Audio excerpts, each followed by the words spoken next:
I saw Connexus Ventures on your LinkedIn profile, and it is like everything entrepreneur, which I am all about as a Yep. diehard entrepreneur. But just tell me a little bit about what I don't know if that's where your day job, where you spend most of your time, but tell me a little bit more about that and just kind of what you do for a minute or two. Well, my day job is it fluctuates from day to day. And so I run, with my wife, we run Connexus Ventures, which is basically our parent company for a lot of the things that we do that are kind of, some of it's side hustle. Some of it is kind of ministry based, things that we're doing to propel faith and family and things of that nature. And then I also run a counseling agency called New Leaf Counseling here in Kansas City. And they all kind of overlap in a lot of different ways.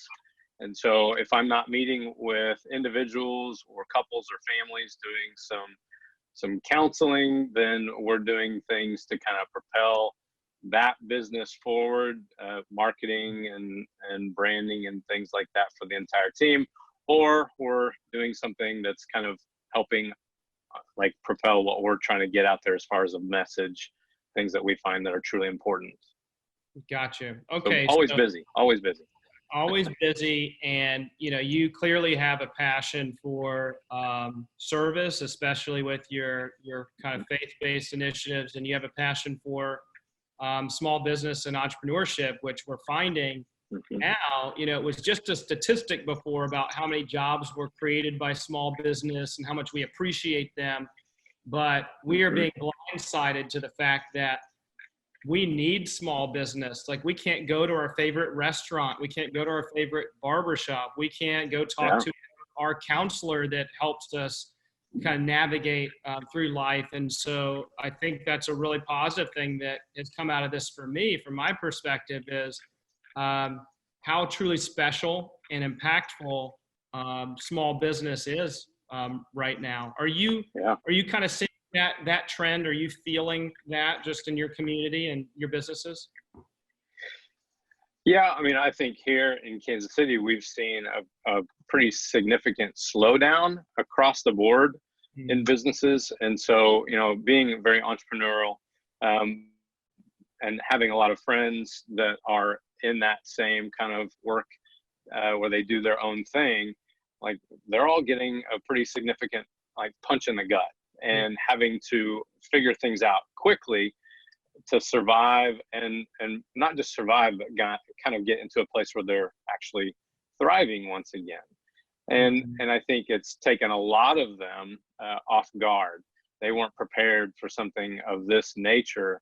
And, having a background in the food industry myself and knowing a lot of people that are still in that industry, like they're not working. I've got family that's currently unemployed because they can't employ everybody that was with that food industry based business before. And so they're like bare bones staff. So our community has been significantly hit, except for alcohol. Liquor stores seem to be thriving quite well, which is, that's probably not the best coping strategy in this time of absolute need for sure, but good for business for those guys. Yeah. So what do you as I see that, people, what are you seeing, the ones that have been negatively impacted in a significant way?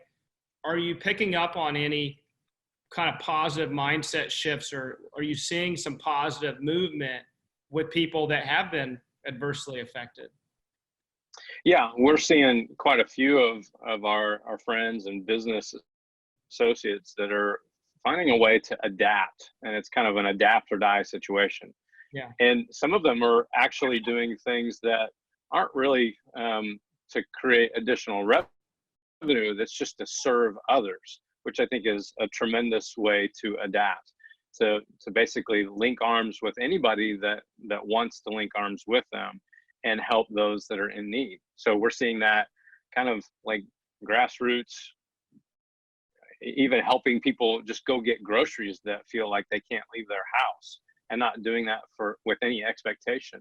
And then there's others that are finding ways to, to basically like reprogram the way they think about how they do business. And we've had to do that ourselves with our counseling agency and move all of our clients to an online platform. And we weren't, that wasn't new information for us. We've been doing that for quite some time, but to move everybody into that new way of thinking has been a bit of a challenge because it's so foreign to some of them. Mm-hmm. So what would you recommend? I mean, especially as a counseling group, which is, you're a great person to talk to, right? This is nothing new for you to speak with people about adversity that they're dealing with in their life.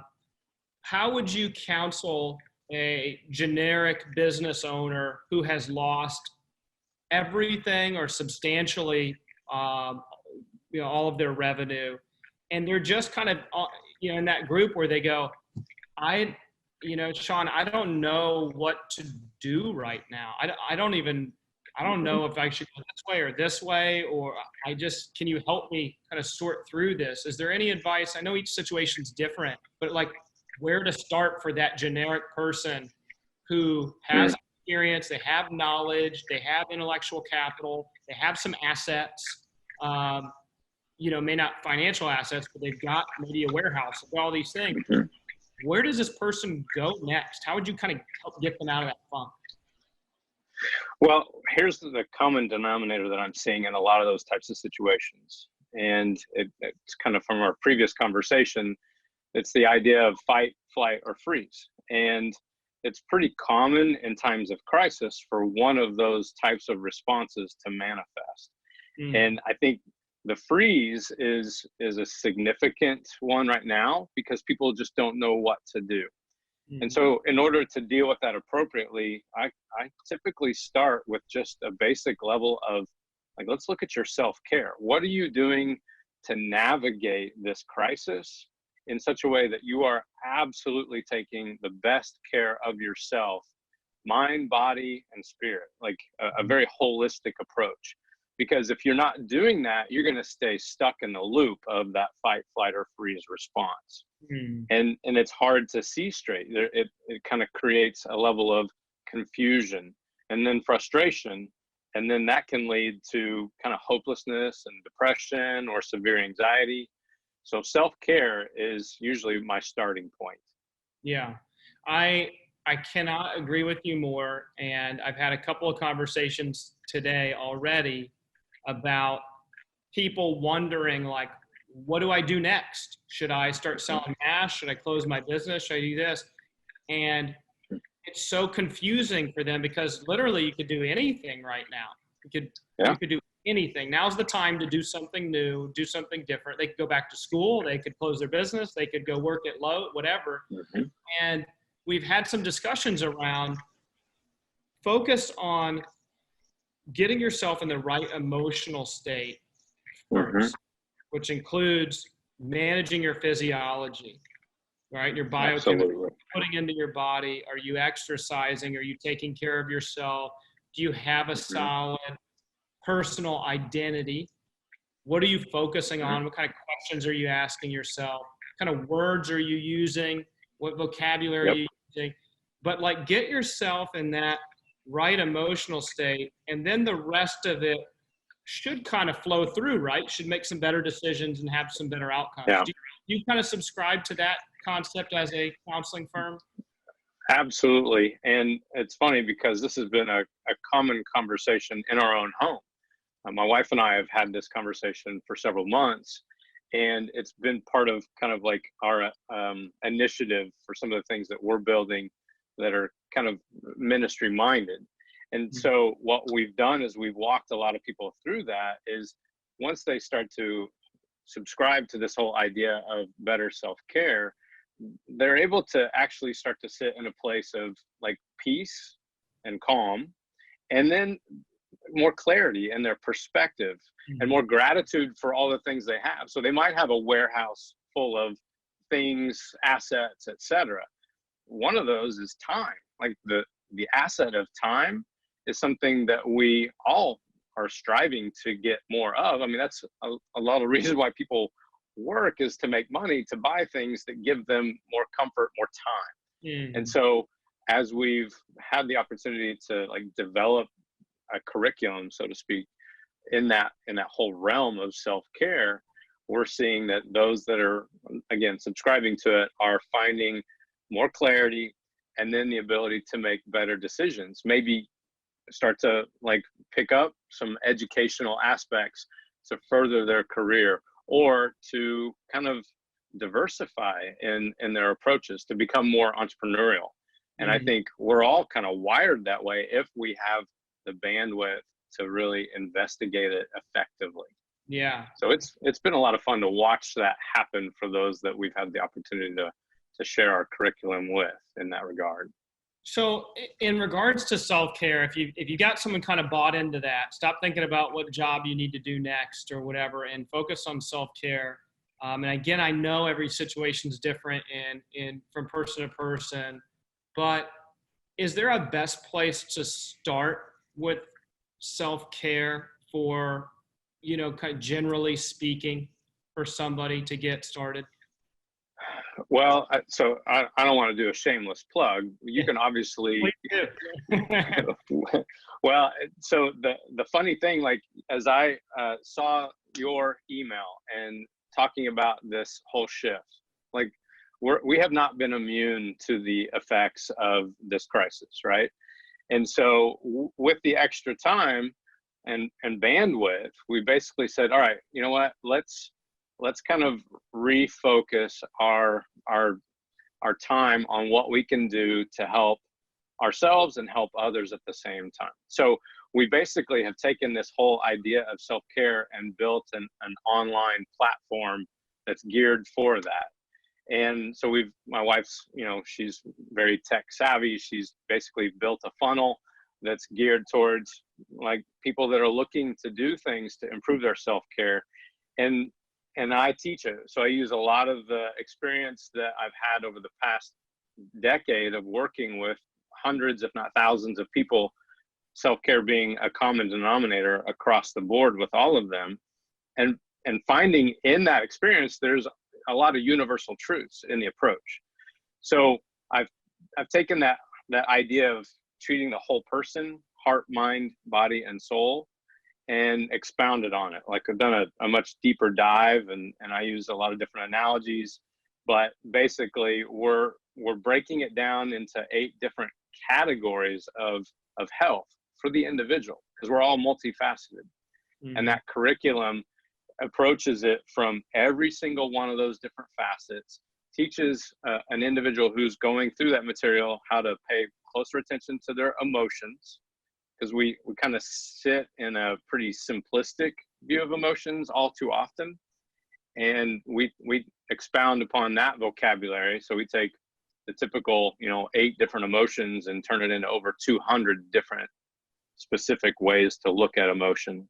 And then begin to look at the whole person and those different facets of health, and then teach people how to build a kind of a virtual toolbox that helps bring more balance into every single one of those spokes on the wheel, and pay attention to the spokes that are maybe the most damaged from this crisis.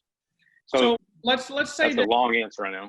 No, that's great. And let's just, and I think some people will probably take you up on that and find that interesting. Other people are going to go, Sean, I'm busy and I got stuff going on. I don't have time to do that. What if somebody, as soon as they watch this, is there something they can do in the next hour, in the next 24 hours, the next 48 hours to get some sort of a start towards self-care? Because I just think the concept of self-care is foreign to people. If you said you need better self-care, a lot of people would go, I believe you, but what does that mean? And so is there something right after they watch this, without having to go through your whole program right away, that they can just start right away and do something? Yeah, in fact, we've gotten some feedback just in the past 48 hours as we've let people into that. And one of the first exercises is taking a look at the emotions and identifying what they're feeling and why. And the first couple videos go into a deep dive on that. And, that's like 20 minutes worth of video. and then we give the worksheets. And so they basically will be able to understand, like in more detail, what they're feeling, and then identify the why behind it. So it will give them much more clarity, and they'll actually be equipped to start to challenge some of the negative emotions that they're feeling. This is something that I see all the time. When they start to write down the emotion and the why behind it, then they realize, well, wait a minute, that's not entirely accurate. Like, I'm catastrophizing this in my mind, but you put it on paper, it changes. It kind of closes the loop from thinking about it to transferring that data to a journal or a piece of paper, and then seeing that and going, well, that's dumb. Like, that's not entirely accurate. Or I have all sorts of reasons why I could have gratitude and not be stuck in this like fear or anxiety or depression that I'm experiencing. It's so true. You know, you got people that walk around all day and say, gosh, I'm so stupid. But once they write down, like, I am stupid, you know, you get to a point where you just don't even want to finish writing it down, because you know that it's stupid to think you're stupid. Absolutely. Yeah. Yeah.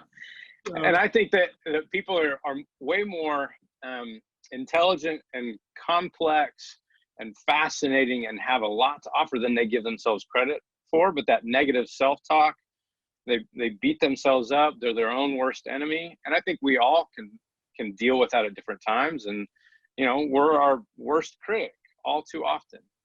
And to begin to actually have some compassion for yourself, maybe even some love for yourself, like, it begins to balance things out in tremendous ways where you have a better outlook on life, and you have a reason to like get unstuck, to get moving, to start doing things. Because there's a lot at stake if you don't.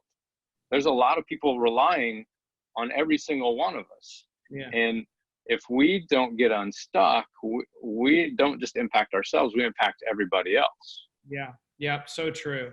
So taking an inventory of your current emotions, writing those down, getting real with what you are feeling, a good first step to trying to start kind of solving some of those problems, right? Some of those challenges that you're experiencing. Yeah. And that's something that I challenge people to do on a daily basis. And so just starting with that begins to increase self-awareness, because without self-awareness, like, you don't know what's going on. So how are you going to change something that you don't understand? Yeah. And for things to change, like, you're definitely going to have to make some changes. Yeah. So the more we can increase self-awareness just from the starting gate of looking at our emotions, the more equipped we'll be at beginning to look at, okay, so now how is that impacting me? Like, what areas of my life are being influenced by my circumstances, by my emotions, because of those circumstances? And they're empowered to then identify tools that will change their health, be it physical health or mental or emotional health, maybe financial or vocational health, spiritual health, relational health, even recreational health. And all these different facets, you can do a much deeper dive on them and break them down even more. And we teach that in the curriculum. But when a person walks away from all that, they actually have a very like personalized and individual approach to taking care of themselves on a regular daily basis, and feel more balanced so they can continue on the journey of life in general.